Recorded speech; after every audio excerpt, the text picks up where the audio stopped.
Welcome students. So as you all are aware that we are continuing with business environment.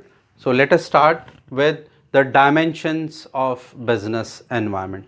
क्या dimensions हैं business environment के, क्या वो factors हैं generally जो असर डालते हैं business environment पे. So these are very important topics और ये आप बहुत ध्यान से समझिए और एक बार concepts आपको समझ में आ गए हैं फिर आपको कोई problem नहीं होगी. Number 1, the economic environment. हमने बिजनेस एनवायरनमेंट की बात की तो हम सबसे पहले बात करेंगे इकोनॉमिक एनवायरनमेंट की. अब हम अलग अलग एनवायरनमेंट को थोड़ा डिटेल में मान्यूट में स्टडी करेंगे जाके. इकोनॉमिक एनवायरनमेंट, आर्थिक व्यवस्था क्या है हमारे आसपास जहां आप बिजनेस करना चाहते हैं. And what does it mean economic environment. Economic environment में आपका आ जाता है इंडस्ट्रियल पॉलिसी. इकोनॉमिक एनवायरनमेंट में आपका आ जाता है monetary policy and generally GDP. Economic policy किसी भी कंट्री की बड़ी इम्पॉर्टेंट होती है और वो पॉलिसी ये दिशा ये निर्देश तय करती है कि कंट्री किस तरफ जा रहा है या किस चीज़ को प्रेफरेंस दे रहा है. सो इंडस्ट्रियल पॉलिसी आपकी कैसी है. क्या इंडस्ट्रीज़, लघु उद्योग, बड़े उद्योग, मध्यम उद्योग, आपने हिंदी में सुना होगा, इंग्लिश में ह्यूज इंडस्ट्रीज़, एंसेसिलरी इंडस्ट्रीज़ और स्मॉल स्केल इंडस्ट्रीज़, उनको कितना बढ़ावा दिया जा रहा है, कितने लोगों को एम्प्लॉयमेंट मिल रहा है. that is known through your industrial policy. So what is your industrial policy? Any entrepreneur, any businessman, before going for any investment, he just studies all these documents. He knows, he tries to find out that what is the industrial policy और यहाँ क्या है. आप किसी district में आप factory लगाइए, आपको उसकी जहाँ आपको इंडस्ट्रियल एरिया वहाँ चले जाइए, आपको जो इंडस्ट्रियल जो उनकी यूनिट है वहाँ से आपको पता लग जाएगा कि इंडस्ट्रीज़ को लेके क्या पॉलिसी है. गवर्नमेंट के डॉक्यूमेंट्स हैं, आप उसको पढ़िए क्या पॉलिसी है. Then we have monetary policy. Monetary policy money है. जनरली आप you might have studied in economics and monetary policy control by RBI, reserve bank of India. तो सीआरआर, एसएलआर, कितने आपके बैंक रिजर्व रेशियो, क्या FD पे rate घटा है या बढ़ा है, कितने पैसे पे आप रेट पे आपको लोन मिल रहा है, कितने पे आप आगे पैसा दोगे, कितने पे क्या होगा. That's all your monetary policy which decides the picture of the industrial scenario in your country और in your state. And GDP obviously gross domestic product आपका कैसा है. Some aspects of economic environment. क्या जनरली इकोनॉमिक एनवायरनमेंट में हम क्या consider करते हैं वो हम थोड़ा पढ़ लेते हैं. Role of private and public sector.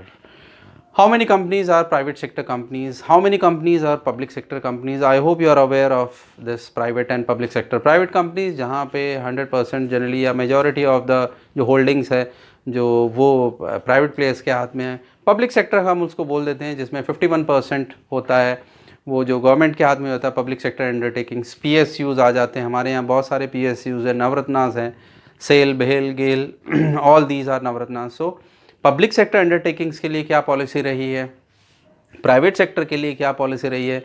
Late me tell you that in India हमारे यहाँ क्या था पहले कि जो पब्लिक सेक्टर अंडरटेकिंग्स में वर्कफोर्स बहुत रख ली गई थी और उसके बाद जब देखा गया कि बहुत ज़्यादा वो खर्चा हो रहा है उनकी सैलरीज़ वगैरह पे, तो देखा गया इतनी कि रिक्रूटमेंट वो गलत हो गया, ज़रूरत ही नहीं थी. फिर उनको through voluntary retirement schemes VSR लेके आए. फिर उन लोगों को जो है वीएसआर के थ्रू उनको छटनी करी और फिर काफ़ी इंडस्ट्रीज़ को फिर आगे वो डिसइन्वेस्टमेंट करके प्राइवेटाइज कर दिया गया था क्योंकि वो घाटे में चल रही थी. तो आपको ये भी ध्यान में रखना पड़ेगा कि प्राइवेट और पब्लिक सेक्टर को लेके क्या पॉलिसी है गवर्नमेंट की. Then rate of growth of GDP. क्या ग्रोथ है जीडीपी की, लास्ट 5 ईयर्स में कितना है. If you want to invest in Singapore, if you want to invest in America, if you want to invest in New Zealand, what is the GDP. If somebody wants to invest in India, what is the growth of GDP? GDP will tell you gross domestic product के क्या चल रहा है यहाँ पे. GNP gross national product. I hope you are aware of economics में आपने पढ़ा होगा that NNP and GNP gross national product और NNP के हम फैक्टर प्राइसेस जब हम बाहर उसको भेजते हैं अपना पैसा या उधर वाले जब हमारे को भेजते हैं जब उसमें से माइनस करते हैं then we calculate the value of NNP and GNP. Per capita income. Per capita income, जितने लोग हैं टोटल इंडिया में प्लस इनकम कितनी उसको डिवाइड कर दो पर कैपिटा इनकम. मैं आपको एक छोटी सी एक्सरसाइज देना चाहता हूँ. It is not a homework but it is for a general knowledge. आप ये पता करिए पर कैपिटा इनकम सबसे हाईएस्ट किस कंट्री की है और ये देखिए इंडिया की रैंकिंग कहाँ है.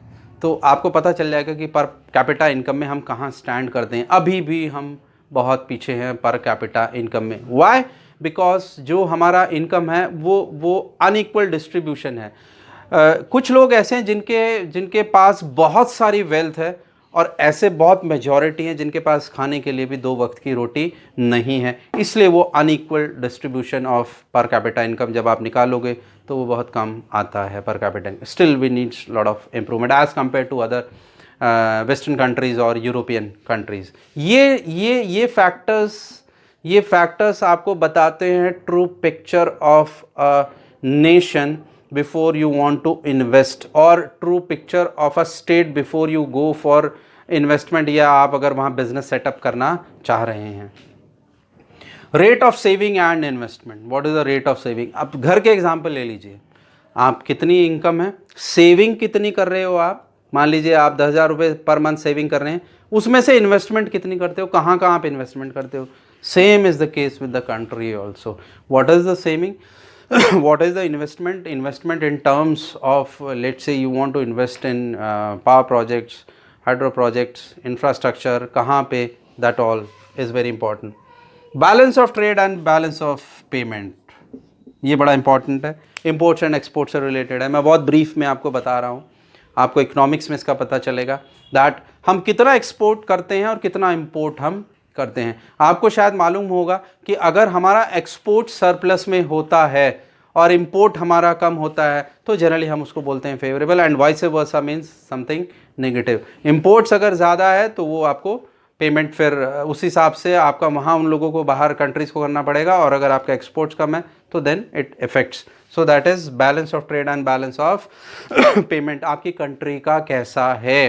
So let's say for a general knowledge question, आपको पता होना चाहिए इंडिया के कौन से प्रोडक्ट्स हैं जो एक्सपोर्ट्स होते हैं, कौन से प्रोडक्ट्स हैं जो हम इंपोर्ट करते हैं, and generally what is our condition in that. और लास्ट पॉइंट हमारा आता है ट्रांसपोर्ट एंड कम्युनिकेशन। जहाँ पे आप बिज़नेस सेटअप करना चाहते हो वो आपको देखना पड़ेगा ट्रांसपोर्ट फैसिलिटीज़ कैसी हैं, कम्युनिकेशन सिस्टम कैसा है, वेयर हाउसेज, गोडाउंस, आपको ट्रक्स अवेलेबिलिटी कैसी है, इंफ्रास्ट्रक्चर कैसा है, which will help you to आपके जो आपका प्रोडक्ट है उसको ईजिली वो आपके कस्टमर तक पहुंचा सकता है। किसी भी नेशन की अगर हमें तरक्की या प्रोग्रेस देखना होता है तो जनरली हम ट्रांसपोर्ट या कम्युनिकेशन ज़रूर देख रहे हैं। पेमेंट मोड कैसा है, ईजिली एक्सेसिबल है, ठीक है, तो then we consider then it is okay.